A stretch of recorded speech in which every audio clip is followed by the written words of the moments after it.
The San Francisco 49ers have a darn near perfect football team. Are there any weaknesses? Are the 49ers peaking too early in 2023? Micah Parsons claps back on George Kittle's undershirt from Sunday. All that and a lot more coming up on today's Locked On 49ers. You are Locked On 49ers, your daily San Francisco 49ers podcast, part of the Locked On Podcast Network, your team every day.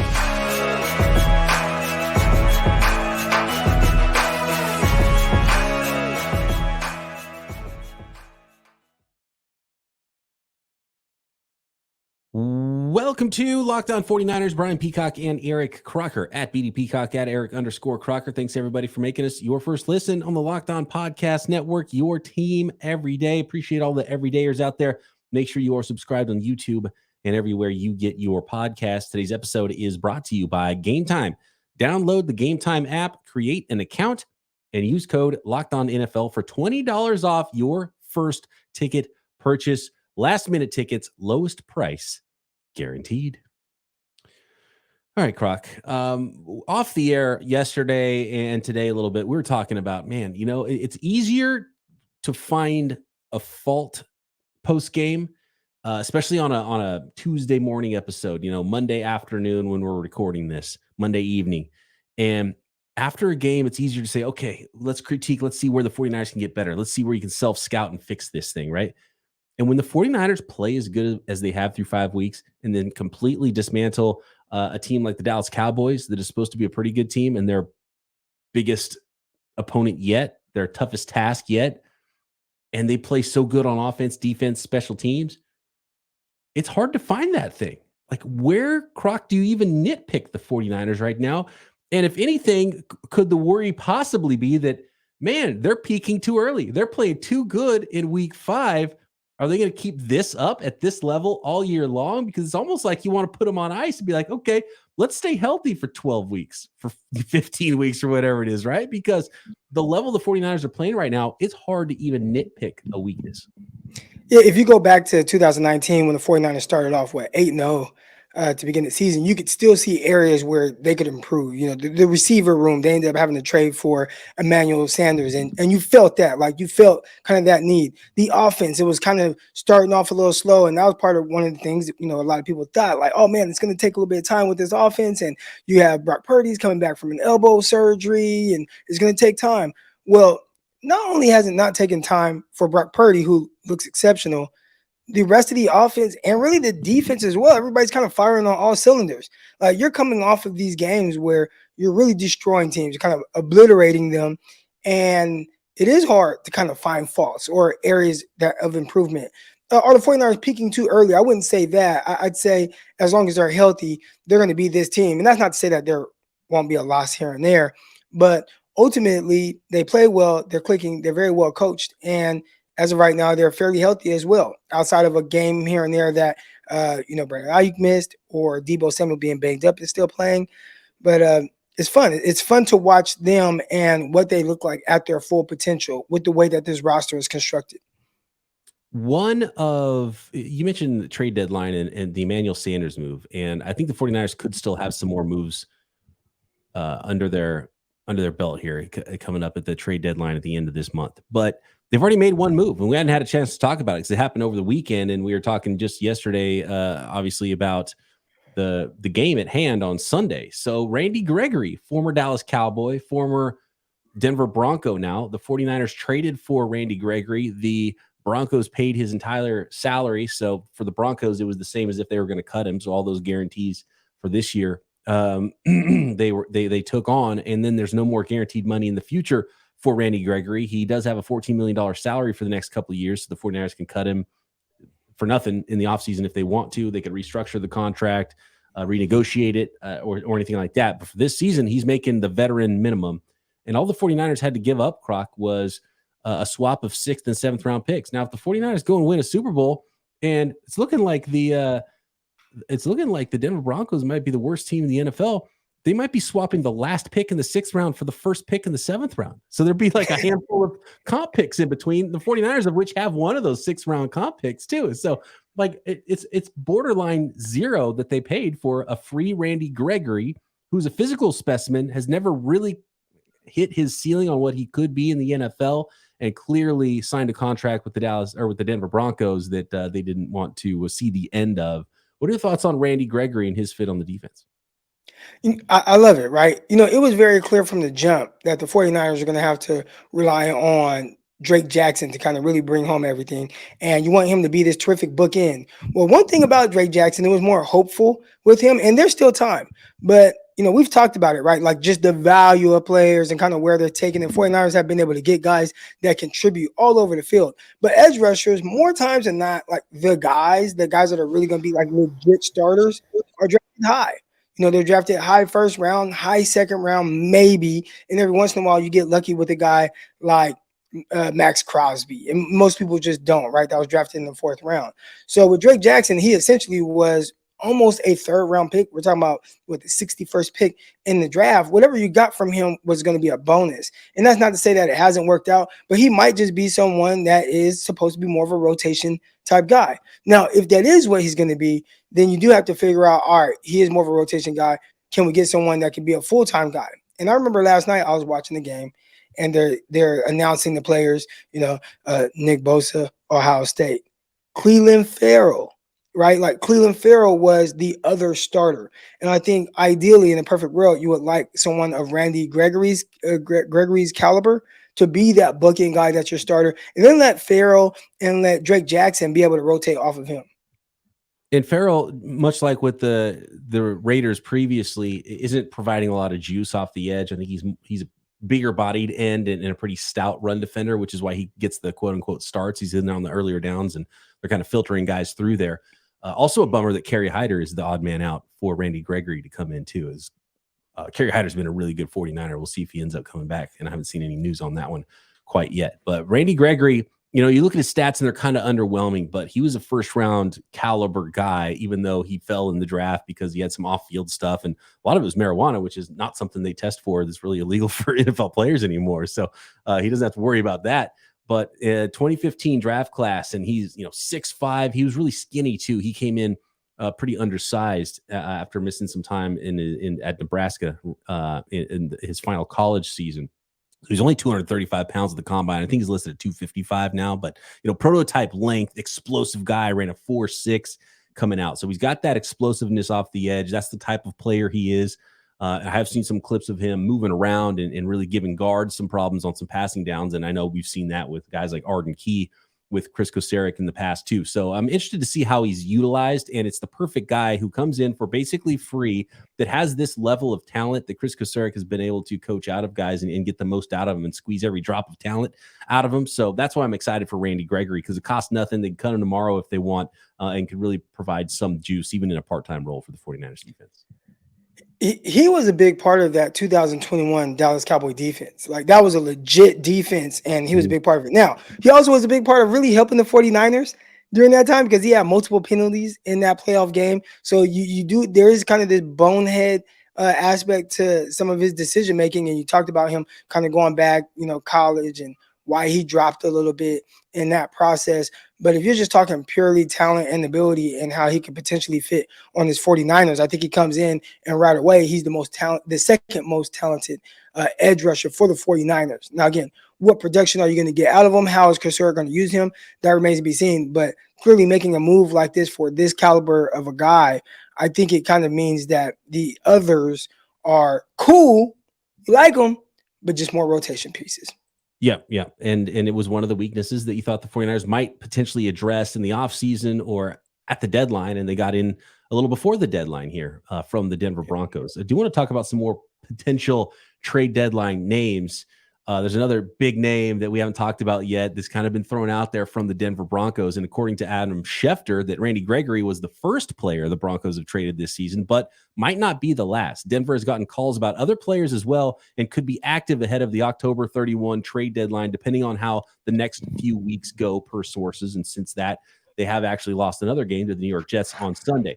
So Denver Broncos have a pretty good cornerback. Could that be a position the 49ers go after at the trade deadline? Micah Parsons talking about George Kittle's undershirt, and a whole lot more coming up next.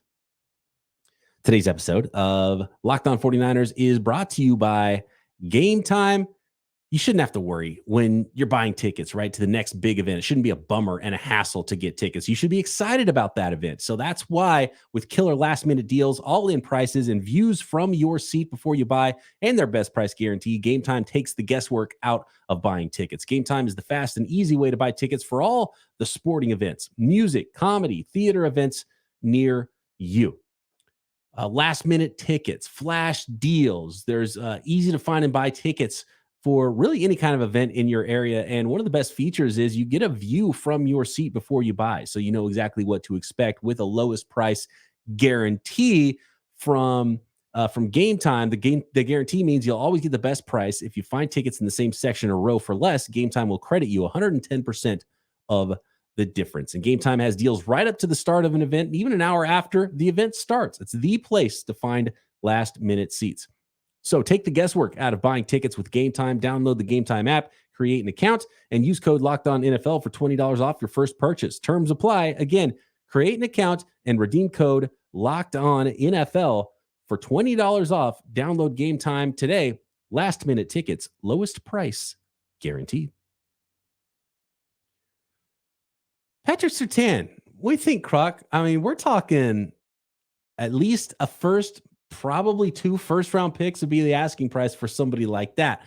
I know a lot of people have thrown that name out there, Patrick Surtain. It gets a lot of fans excited for, someone who's a legit, as far as today's NFL goes, a legit shutdown type corner. Did a fantastic job against Garrett Wilson on Sunday. Was one of the best young receivers in the league.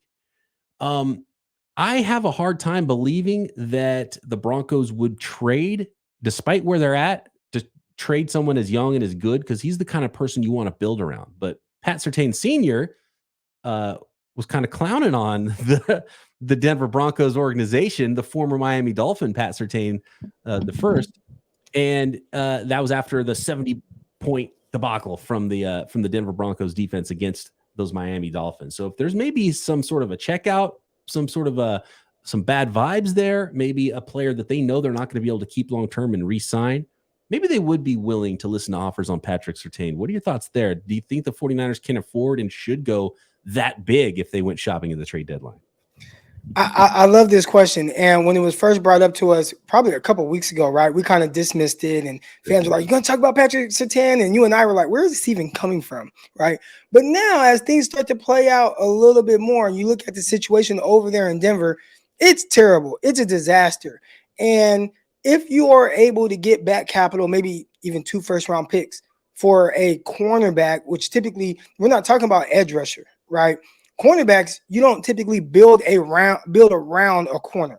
You build around the edge rusher and kind of start from there. So I could see a scenario where this team is like, look, our defense is a disaster. This one cornerback isn't going to help us. We need several prospects. We might need to move up or trade up and recoup some of the picks that we, kind of wasted on Russell Wilson with getting him. Yeah, let's take 2 first-round picks from the Niners. Now, from 49ers perspective, it's like, yeah, 2 first-round picks, but those are going to be late first-round picks, potentially, for a guy who you would like to see him play out the rest of his career with your team. Now, does it make sense for the 49ers, even from a financial standpoint? I think so. If you think about even like the next year, right, like this year and the next year, 49ers have Travis Ward, who they gave a decent contract to. But if I remember correctly, it felt like it was a contract that was more so guaranteed for the first 2 years. And then that third year was a little bit more of an option for the team. So that is money right there that could come off the books. Would you rather continue to pay him or get some money tied up in a Patrick Surtain-like prospect? I probably would go with Patrick Surtain the second. All right. Now, as far as the 49ers, why else does it make sense? Because you talked about building around the corner. I don't think you build around the corner. I think that's the final piece to your puzzle. When the 49ers traded for Christian McCaffrey, right? Did they have to do that 100%? Probably not. But it was that final piece that really put them over the top. And right, the little extra little seasoning on there. Yeah. And when you look at Surtain right now with the 49ers, they're throwing things, trying to figure out, okay, who can play this outside spot? Who's going to have to play the nickel? Who can do this? Who can do that? Why not get a guy that's kind of your everything for the long term, even if that means Travis Ward ends up leaving at the end of the year, and then you maybe draft a guy or one of these other guys play. So I would definitely, if it's me, really look to entertain this, something that a couple weeks ago you and I thought was a little ridiculous. But right now, I think it is definitely more of a possibility. And I think there's a scenario where they can come up with the money to make it work as well. He's the final piece to having. You got Nick Bosa, right? Like young, under contract for a long time. You got Fred Warner, young, under contract for a long time. Now go and get that special guy. Because what have I complained about a lot with the secondary? Well, they haven't put a lot of resources back there. So if they don't play very well, I'm not tripping like, okay, Diamador Lenore, he's a 5th-round pick. I don't have the expectations of him as I would on a guy like Surtain. But you're going to get a guy of that caliber. I think that's kind of the final piece for the building blocks of this defense to be really good for a long time. And I think it's very unlikely that Surtain would even be dealt or that he would become a 49er. But just seeing how they've played that game so far with Steve Wilkes secondary, and they've kind of bounced between Ambry and then and Isaiah Oliver, and Demo's played awesome. But man, if you kick Demo in to the slot and then you bring in a corner on the outside, that kind of fixes everything that they're trying to figure out on the back end. But they were fine against the Dallas Cowboys. There wasn't any problems there with the coverage, right? So again, I don't think it's a huge need. It's not a 2 first-round sort of a need for the 49ers. Now, do they want to go all in and say, hey, we're going for it this year because this is the team. This is the best opportunity you have to win. Let's see what we can do. And if there's an opportunity to get a difference-making player, let's do it. And I would understand if that was their mindset. And I don't think we should be shocked if the 49ers said F them picks one more time and went after somebody big. As far as Diamador Lenore goes, he has been someone who I feel like has played well. And because it's not like he's not like the flashiest guy or he's not the most special guy, I think it's easy to kind of overlook some of the things he's done. But the last few weeks, outside of, I think he had a penalty in one game and gave up like 1 catch or whatever downfield. Like yesterday, he was targeted 5 times, gave up 2 catches for 14 yards against the Dallas Cowboys. And one of those targets, he actually punched out and the ball popped up and Fred Warner ended up intercepting that ball. So he's back there, making plays. The thing I worry about a little bit as it pertains to, Lenore and even like just 5th-round prospects in general, sometimes their game kind of goes up and down. And we've seen that with Lenore, where he can look good for a stretch. And then, last year he was really bad for a stretch towards the end of the year, having a tough time against a guy like Devontae Adams, having a tough time against the Commander receivers where they were just kind of going bombs away on him in that game. And luckily they called like PI to kind of soften the blow. But overall, I like Diamador Lenore. I think he's a solid guy for the 49ers. But if you have an opportunity to improve over him, which isn't like the easiest thing, but it definitely would be if you were to go get a Patrick Surtain. You just have to give up a lot to get him. Yeah. And you think about like some of the matchups you might end up with. What if you play in and actually the Bengals are coming up here in a couple weeks and they got Jamar Chase, just give you that extra little edge when someone else has that special receiver, you could bust out someone that's that good in coverage. And the 49ers don't have a problem in coverage. The offensive right side of the offensive line was something you're looking at. Aaron Banks now banged up with his biceps injury. Doesn't look like it's going to be super serious. We'll find out exactly what the MRA is on that one in the timetable. But, maybe offensive line could be somewhere that they go. I'm going to throw out a name that nobody's talked about at the trade deadline, but I think he'd be super interesting for the 49ers because of his OW ability, positionless football. About Cordero Patterson. He just came back from injury. I think he's only got 1 catch on the season. I think he might have made his first appearance this week. He's buried now in the depth chart because they got Algier and they got Bijan Robinson. He would be a cheap extra player to bring in to protect you from injury post-trade deadline because you don't know what's going to happen at the running back position. And it gives you a different look. What if something did happen to Christian McCaffrey? You want that running back out of the backfield that gives you a little bit different look than the bigger backs that you have on the roster with Mason and TDP, and we'll see if Mitchell can ever stay healthy. And by the way, Mitchell being banged up is another reason you might want to bring in a running back. And Cordero Patterson seemed like someone who would be available and very cheap. And so that's an interesting name, I think, to monitor at the trade deadline. You mentioned J.C. Horn off the air, Carolina Panthers. They're in rebuild mode. Could he be a guy that's potentially available for the 49ers? And he's been kind of going through some injuries here and there. So I think that's why we don't hear his name a whole lot. But, he graded out very well. He has played very well when he's out there. And a lot of people are talking about Patrick Surtain and how good he is. J.C. Horn really, really good. He's played very well when healthy in that class. You know how high I was on him. I thought he was CB1. He was kind of the alpha of that entire group. But he's got to stay healthy. And if there's one knock, and I haven't looked at how many games he's played this year, if he's missed any, but I know over the first couple of years of his career, like that had been a little bit more of the issue. You know, it's funny, like going back to March 2021, I was like, I think we were probably gonna have it out on the podcast, Croc, me and you maybe arguing Surtain versus Horn. Who's the 49ers take if he's there at number 12? The Niners go trade up to pick 3. It's like, oh, I guess they're going for a quarterback. Okay. And it turns out neither one of those corners got to pick 12 anyway. But yeah, that's an interesting what if there for the 49ers that they decided to stick with Jimmy and didn't draft a quarterback in 2021. Just searched it real quick. J.C. Horn, it looks like he's only played in one game this year, and that was like the first game of the season. So he's on IR right now. Again, that's been his biggest issue is his ability or inability to stay healthy. Now, the 49ers have been really good for Chris McCaffrey, a guy who had dealt with some injuries, came over and he's healthy. What would you have to give up for J.C. Horn? Probably a lot less than you have to give up to get Patrick Surtain. Could you just say, all right, hey, we'll give you a second round pick for your guy that continues to kind of get banged up over there, and 49ers, all of a sudden you have a guy that falls in your lap who has a 5th-year option that you're able to get allowed out of, and he's kind of better for you as opposed to maybe a rebuilding Carolina Panther team. I want to hear from the listeners out there because it is October, so we can start talking trade deadline. If there's any weaknesses you see on the 49ers, maybe somewhere where you think you've heard about a player that could be on the trade block, let us know. Give us some names and we'll talk about them on episodes coming up. Let us know at BD Peacock, at Eric_Crocker on the Twitter or any of the socials, or you can drop a comment on YouTube as well. Croc, next, I want to talk about Brock Purdy's best throws. Kind of watch the game back a little bit over the last 24 hours. And man, there's a couple fun throws I want to talk about from Brock Purdy, who's playing at a crazy level right now. And Micah Parsons had something to say about George Kittle's undershirt that said F Dallas. Next. Today's episode of Locked On 49ers brought to you by FanDuel, America's #1 sports book. It's about that time to snap in the action if you haven't yet at FanDuel. And with America's #1 sports book, our listeners right now, new customers can get $200 in bonus bets guaranteed when you place a $5 bet. That's $200 in bonus bets, win or lose, no matter if you win or lose on that first $5 bet. So if you've been thinking about joining FanDuel, there's no better time to get in on the action than right now.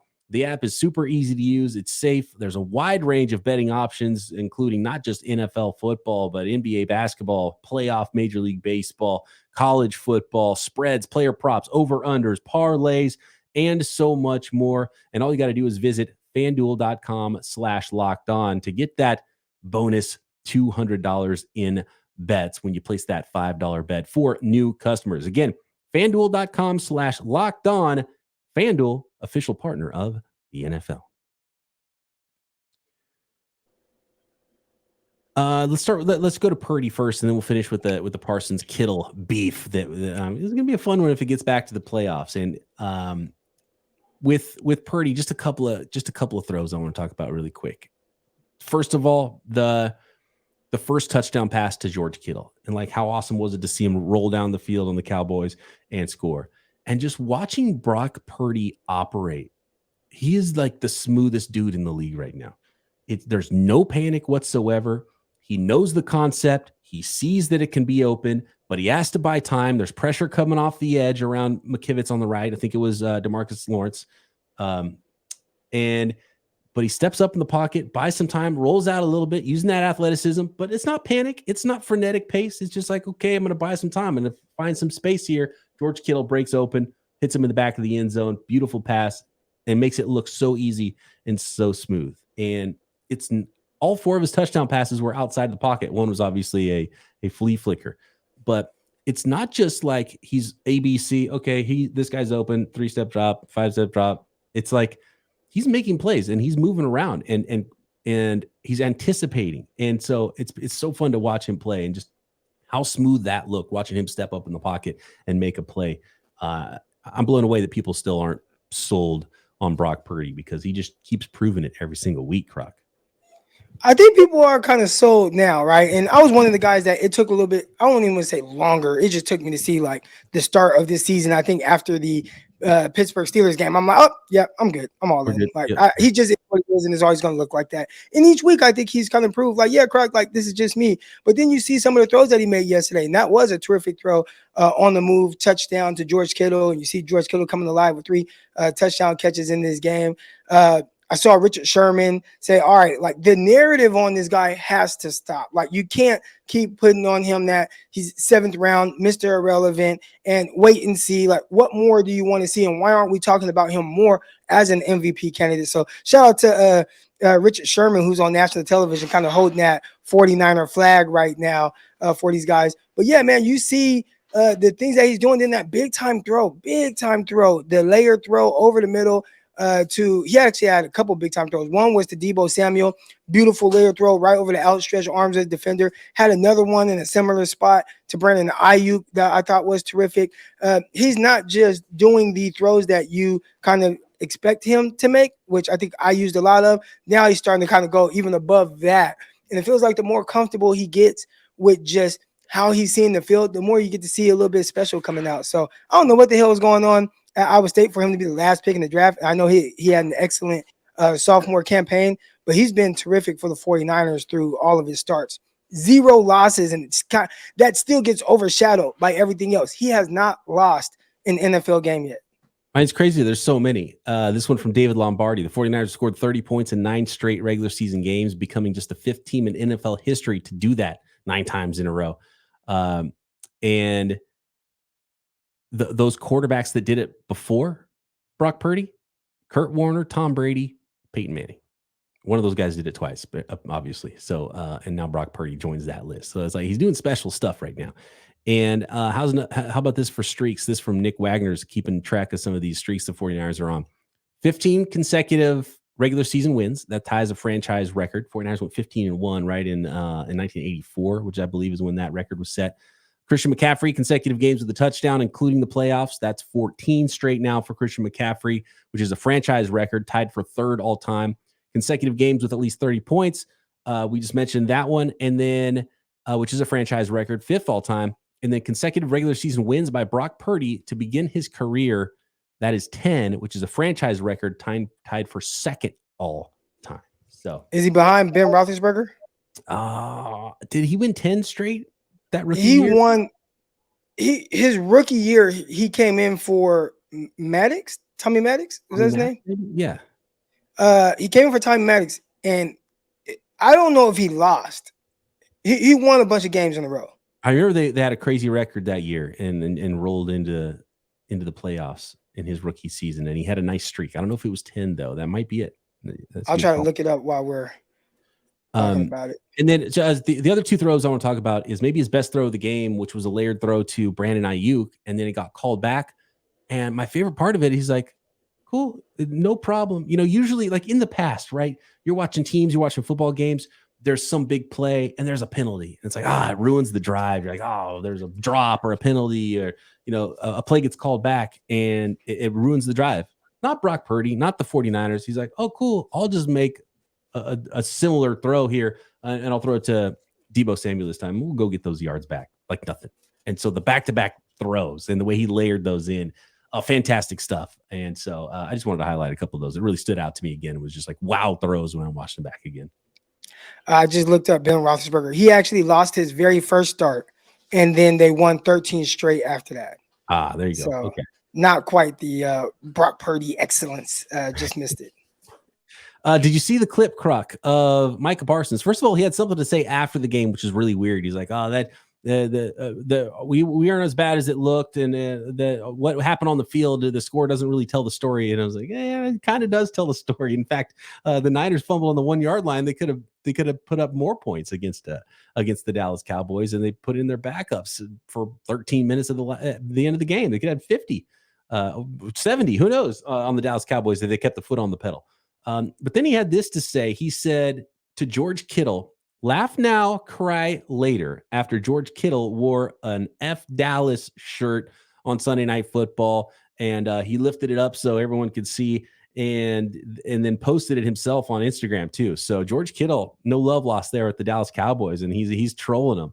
And so the message from Micah Parsons was essentially, okay, we'll see if they see themselves in the playoffs? Laugh now, cry later. You think the 49ers are going to be crying later if they have to face the Dallas Cowboys in the playoffs? And do you think they should be giving them any extra incentive? I heard Parsons, and he talked about how, George Kittle kind of made it personal a little bit. And here's the thing. It should be personal. It should have been personal the whole time, right? Like that's the issue with this generation. They don't want everything to be personal. And the older generation, they hated one another. It was always personal. So it takes not getting your butt kicked 42-10.